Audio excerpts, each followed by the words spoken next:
আসসালামু আলাইকুম সবাইকে। অনেকদিন পরে আমি আজকে বাসায় বানিয়েছিলাম খাসির মাংসের বিরিয়ানি। ফার্স্টে ভাবলাম যে কাচ্চি রান্না করি, তারপর ভাবলাম যে না থাক, বিরিয়ানিটাই করে ফেলি, ঝটপট এটাই করা হয়ে যাবে। কড়াইটায় এই যে বেশ খানিকটা তেল আমি গরম করে নিচ্ছি। এখন বেশি পরিমাণে পেঁয়াজ আর অল্প পরিমাণে কয়েকটা কাঁচামরিচ নিয়েছি। এগুলাকে এখন আমি একটু লাল লাল হওয়া পর্যন্ত ভেজে নেব।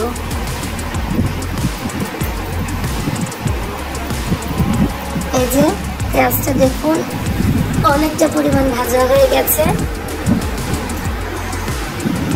কালারটা চেঞ্জ হয়ে গিয়েছে। এখন খাসির মাংসটা আমি ধুয়ে যেখানে রেখে দিয়েছি সেটাকে পেঁয়াজের সাথে দিয়ে দিব।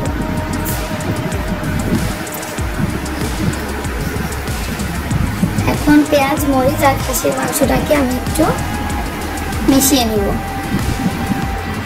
তারপরে আমি এখানে দিয়ে দিয়েছি পরিমাণ মতন বেশ খানিকটা লবণ, আদা বাটা, রসুন বাটা। এখানে আদা এবং রসুন বাটা আমি একদম সমান সমান পরিমাণে দিয়েছি।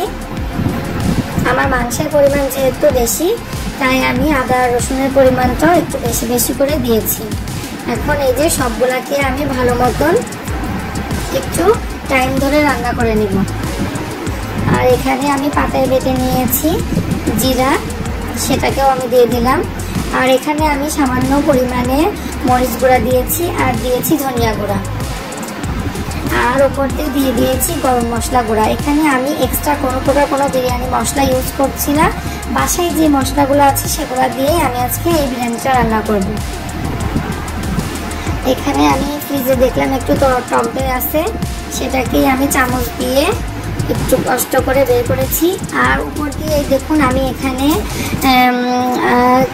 কিশমিশ, তারপরে কাজু বাদাম, জয়ত্রী, জয়ফল যেগুলো বাসায় ছিল সেগুলো বাটা দিয়ে দিয়েছি। আর তারপরে দিয়েছিলাম টমেটো, তারপরে আরও দেখলাম যে আলু বোখরা আছে বেশ কয়েকটা, সেটাও দিয়ে দিয়েছিলাম 4-5টা। তারপর ভালো মতন যখন রান্না হয়ে যাবে তখন আমি দিয়ে দিয়েছিলাম গরম পানি দিয়ে ওটাকে আমি প্রেসারে দিয়ে দিয়েছি। আর এপাশে আমি একটা হাঁড়িতে আমি এই যে পোলাওয়ের চালটাকে ভেজে নিচ্ছি তেজপাতা, এলাচ, দারচিনি, লবঙ্গ দিয়ে।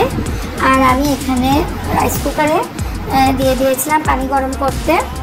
এই যে প্রেসার কুকারে যে মাংসটা দিয়ে দিয়েছি, দেখুন সেটা অনেক ভালোভাবে কুক হয়ে গিয়েছে। এখানে আমি যে পরিমাণে চাল নিয়েছি তার থেকে ডাবল পরিমাণে পানি নিয়েছি। আর সবার লাস্টে আমি 1 কাপ পরিমাণ পানি কম দিয়েছিলাম, কারণ মাংসে অনেকটা ঝোল পানি ছিল তার জন্য। তারপর যখন পোলাওটা 70% কুক হয়ে গিয়েছে তখন আমি প্রেসার কুকারের ওই মাংসটাকে পোলাওয়ের চালের সাথে ভালোভাবে মিশিয়ে দিয়েছি। এই যে ভালোভাবে আমি নাড়াচাড়া করে উপর দিয়ে আমি কাঁচামরিচ দিয়ে দিয়েছিলাম। আর আমি এক্সট্রা আরও যে পেঁয়াজ বেরেস্তা আগের থেকে করা ছিল বাসায় সেটাও দিয়ে দিয়েছিলাম। আর এখানে আমি অবশ্যই পোলাও হওয়ার আগ দিয়ে একটা গোটা লেবু কেটে সেটাকে রস করে ভেতরে দিয়ে দিয়েছি, যাতে পোলাওটা ঝরঝরা হয়। এই যে দেখুন আমার বিরিয়ানিটা একদম হয়ে গিয়েছে, দেখতে আলহামদুলিল্লাহ অনেক ভালো হয়েছে।